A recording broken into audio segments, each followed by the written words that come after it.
you on the show. Sports Update on Trust TV. I'm Adeniyi Ajishafe. Super Eagles.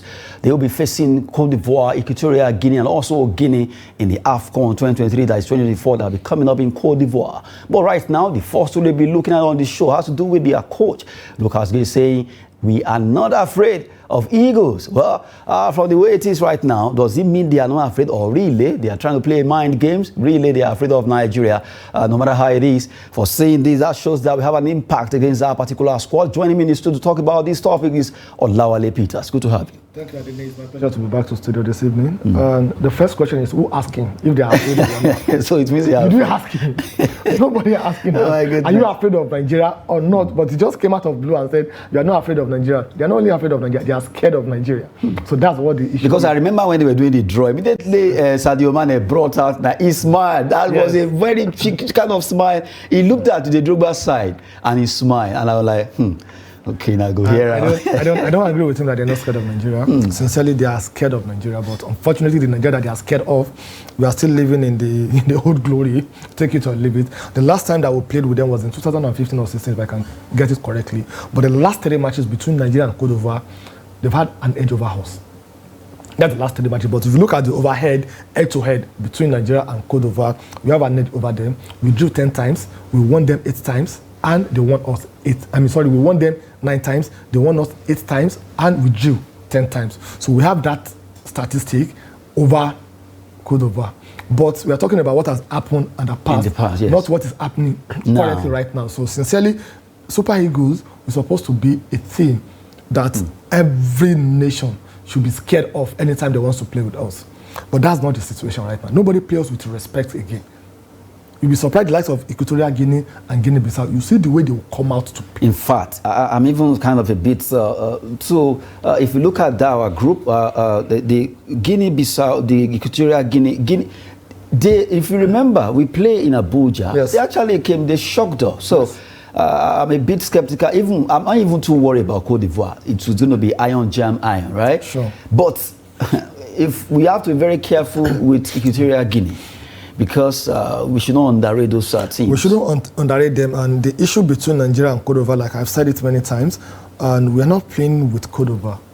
We are playing with African team. And the purpose of us going out there is for us to get at least to the final of the AFCON. So our concentration shouldn't be on Cote d'Ivoire alone, just like the mistake we made during the last AFCON edition. After defeating Egypt, we thought we'd arrived and nothing happens again. So our concentration should be on Equatorial Guinea and Guinea-Bissau.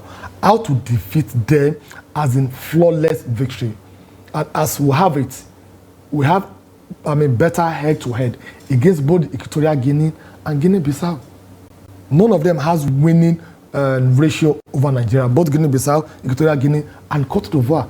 So that is something that we need to work with to motivate ourselves to okay, we are the Super Eagles. Don't let them think that we are the sleeping giant of Africa. No, we're working up. And how do we need to do it? To make a very good statement during our matches against. We should try as much as possible to improve on match basis. Our second match should be better than our first match. The third match should be better than the second match. That is how we can do it. Then we should go with a team, a compound team. A compound team that you can change your formation, you can change your selection at any point in time. You should be prepared to have a red card. And if you have a red card, how are you going to make sure you fit in that holes? If it doesn't happen, it doesn't happen. But if it happens, be prepared for it. You should be prepared to have an injury. That if you have an injury, that our main striker or our main goalkeeper has an injury during the competition, what are we going to do? Who is going to fill in that vacuum? That is most of the things that we are lacking in our preparation. We just go with first 11. And if something happens to any of the key players, it's like, who is going to come in? No. We have to make that preparation.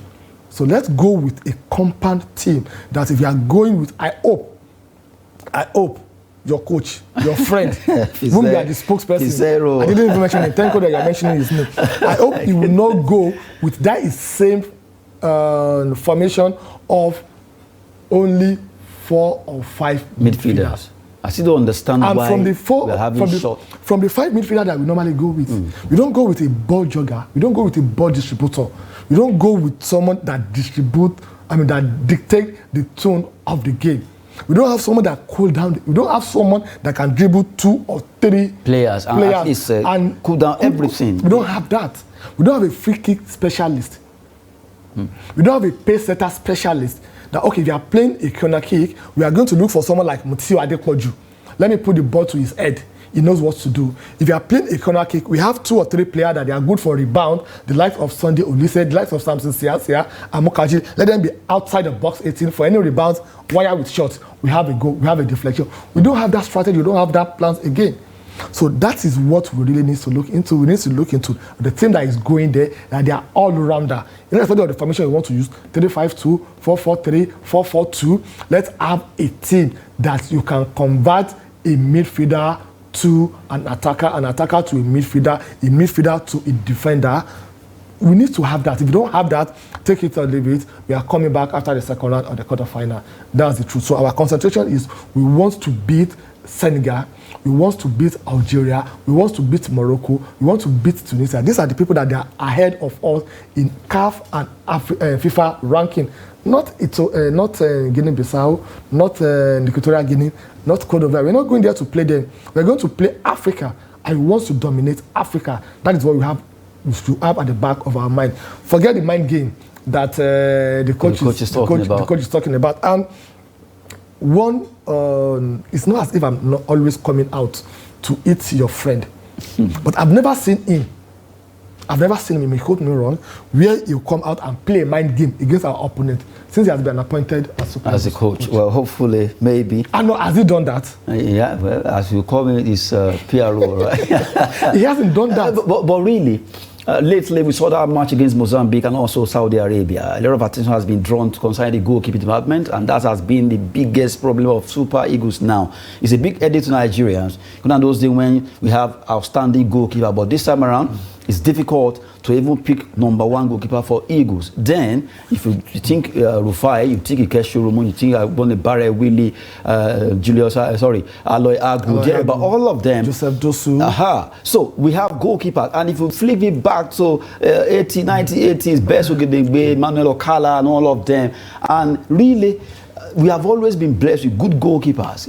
In fact, taking it back to LA goalkeepers, I remember particularly when I read about Unuaru Gogo, how fantastic he was. But now, immediately Eyama left. Since then, well, Kylie Ikeme came, but due to that illness, he couldn't continue. That leukemia held him back. After Ikeme went off, then we've not been able to secure one single solid goalkeeper. It's either we try this one, it's not getting it right, we bring another person, and Uzorda has been the one trying to meander his way as #1. In fact, let's be sincere with ourselves. Well, it seems we're not having a goalkeeper yet. Yeah, I agree with you. We don't have a goalkeeper right now, and I am going to put the blame on the scouting department of NFF.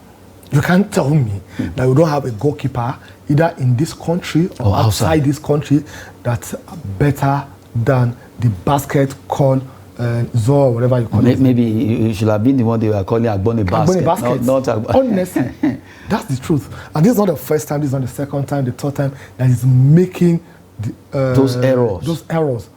Unforgivable errors. So I think it is high time between now and when the competition is starting, and look at his statement. He actually apologized. We don't need his apology. No. That's where we need to get it right. You can't be insulting over 200 million Nigerians and coming out and said apology because let me say that I will apologize later. Now, if it is easy, we should come out there. Let him live that. We don't even want it. In fact, Nigerians are saying, okay, since you said that, what's her name now? Goalkeeper Inadozie that saved the penalty. Well, it's easy for her. Let her come and take your place in Super Eagles. So I think the scouting department of the NFF, they have a lot of work to do. When it's come to goalkeeping, you don't need to go to Europe to get your goalkeeper. Most of the best goalkeeper that we've had in this country, they are discovered in our league, in this our Nigeria. We don't need to go outside. What we need to do is to give them the confidence, the training, and they can do it. Don't tell me from the leagues that we have in this country, we cannot get 1 or 2 goalkeepers that are better than Zoho. Come on, I can bet you they give me that opportunity to scout for a keeper for Nigerian Super Eagles. They're better than Zoho. They should give me just 2 months. I'll bring out a goalkeeper that is far better than him. So we shouldn't go to AFCON with a keeper like this. We shouldn't go. And if it's pull out. It's pull out to start with. It's passes. My fear now is, just like you have actually mentioned, we just have 2 months before AFCON, January 13, and from the way it is, it's obvious that Zoho will be there. He will make that squad. Yeah, he'll make the squad, but I'll be surprised if it's going to be our #1 goalkeeper. Maybe the coach just do something shocking. Get one of those home-based goalkeepers, like you mentioned, that plays MPFL. Get 1 or 2. Let them put him on test. By the time they feature, maybe you have 2 or 3 more friendly before they go and they actually put him out. Put those one, and let's even see what's going to happen. Let's see what they can do. Let me be sincere with you. I'm realistic. I don't.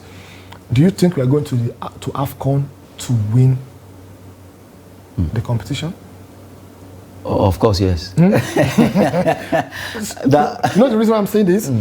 If you go to AFCON with a home-based goalkeeper, we have nothing to lose, but we have something to gain by having a future goalkeeper for the Super Eagles that can still be there for the next 2, 4, 6, 8 years. That's the truth. So that's why I'm saying that we're going to AFCON. Yes, you want to go and try our luck, but it's not as if you are among the favorites that should win the AFCON. So if you go with a goalkeeper that, okay, let's even do it, test and error, whatever happens, we'll take it. Because there's no goalkeeper that will take from our domestic league that will not better than Zoho. From the way it is now, the mantra is let's do it again. Coming from Super Eagles, can they do it again? 3 times they've done it before. The new set is here. I want to see what they'll be doing over there in Cote d'Ivoire. It's edging so close and so closer now because they just have to believe in themselves and also face the music. Cote d'Ivoire, Equatorial Guinea, Guinea-Bissau, they'll be all facing Nigeria in their own group, and it's going to be a tough one because right now, Cote d'Ivoire, coach talking there. We are not afraid of Eagles. We want to face them headlong, and we wait to see what our Eagles will be putting up there concerning how their coach actually appeared there now. We just give you that particular topic. Now, let's roll to Europe. We look at UEFA Champions League. I'll also be coming up. We actually look at Group A and B in our earlier edition, but now let's look at Group C and D. This time around, let's start with Group C fixtures, and also we look at the table. Union Berlin of Germany will be at home against Napoli.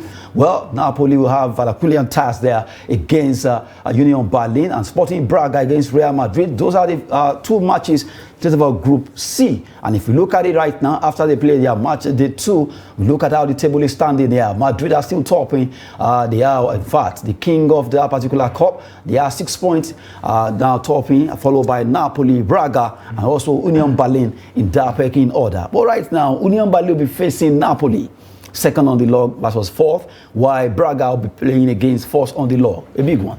Okay, what Real Madrid needs to do to put themselves at ease and remove pressure from themselves is to win Braga tonight. Once they do that, they're going to have 9 points. Once you have 9 points, take it or leave it, you'll already qualify for the next phase. So you can concentrate on your domestic league and plan ahead for the next few matches without no more seriousness.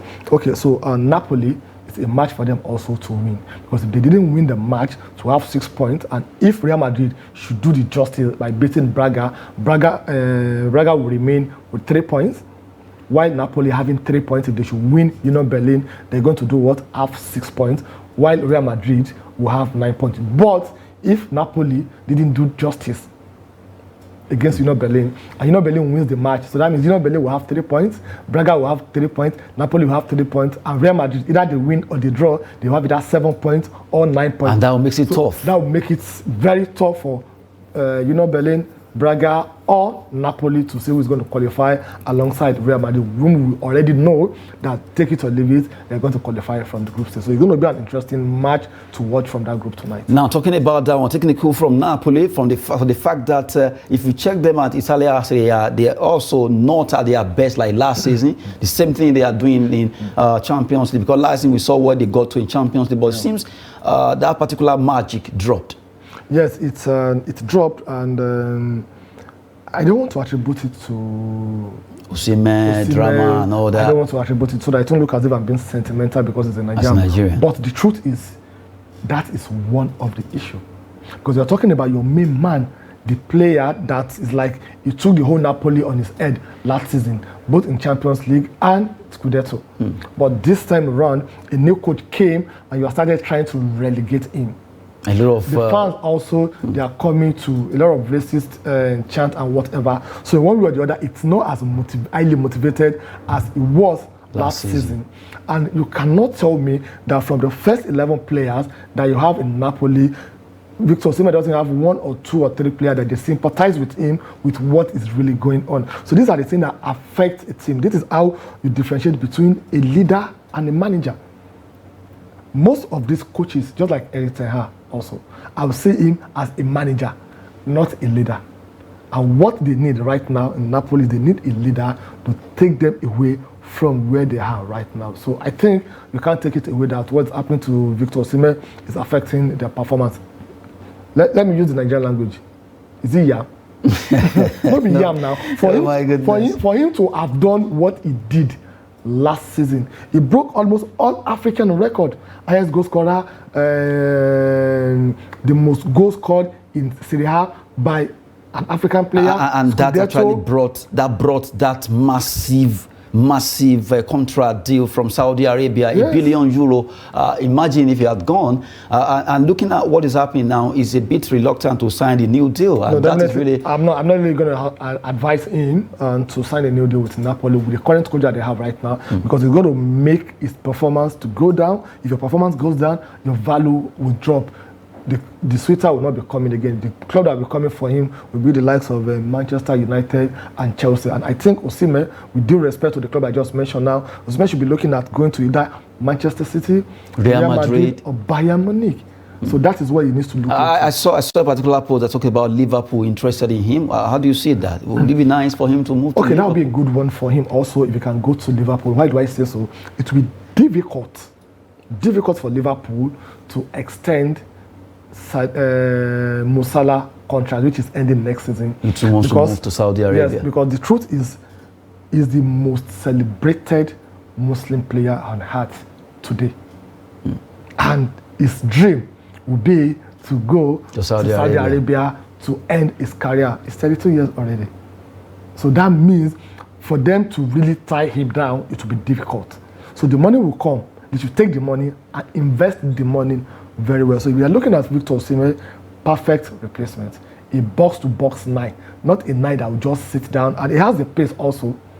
He has the pace and he works as a team with his And he's hungry. And he's very, very, very hungry also. So I think Liverpool wouldn't be a bad idea for him.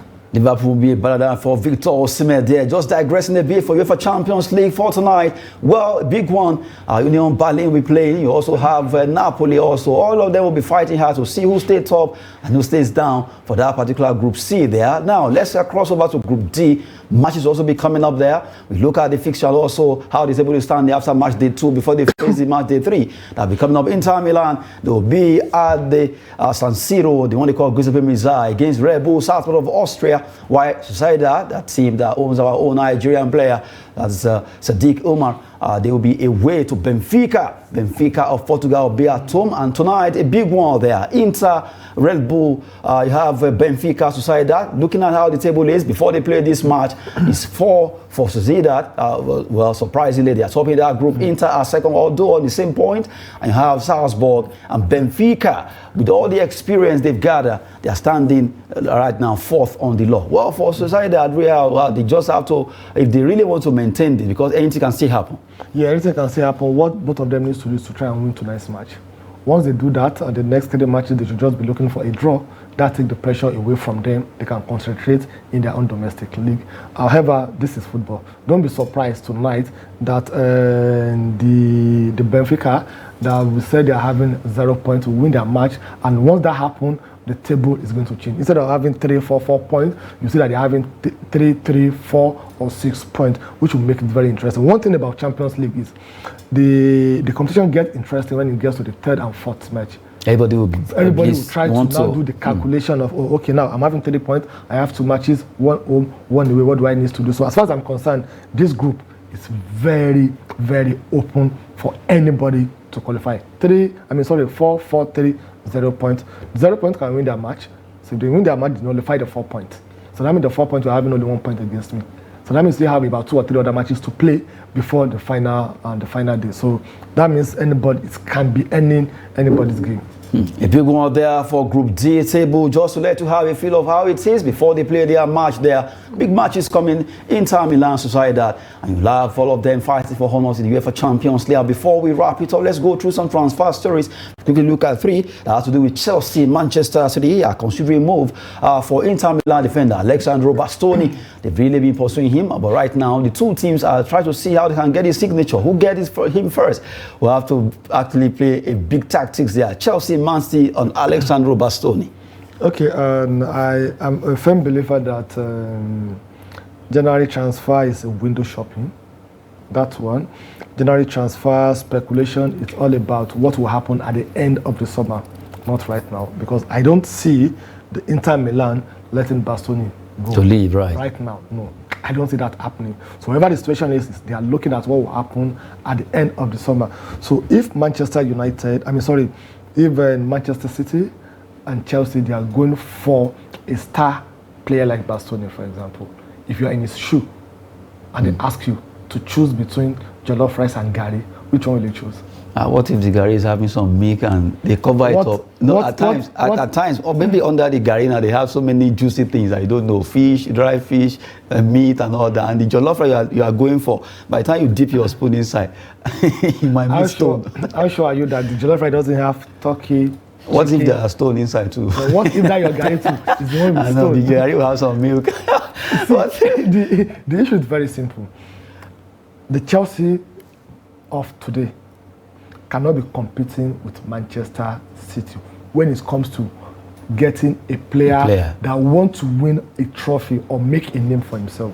Even if it's a player that what he's looking out for is money, no problem. But a player that wants to do that, and we're talking about a team that has about 32 players currently right now, you'll be thinking of how to offload their players, not how to buy another player. Well, that will be it. I'm just to give you a snippet of the remaining 2 stories there. Arsenal are interested in midfielder Douglas Luiz from Aston Villa, while Manchester United are open to any January transfer offer for Jadon Sancho. Sancho right now, they just want to get him off, and that will be the last one we're taking on the show. Sancho, Man United, any offer they will take. I think they did manage the situation very well because Sancho still have a lot to deliver for Manchester United. I think they can just rethink that decision and allow him to come into the team. This is not the right way to treat a player of Sancho's. We saw what he did when he was at Borussia Dortmund before he came to Manchester United. It's so painful that Jadon Sancho's career with Manchester United is not going smooth at all. And that's it on Sport Update with Olawale Peters being his guest in the studio. We thank you so much for coming. Thank you so much, Adeni. It's my pleasure being here. Yes, I'm Adeni Ajishafe. Thanks for watching. And if Sancho's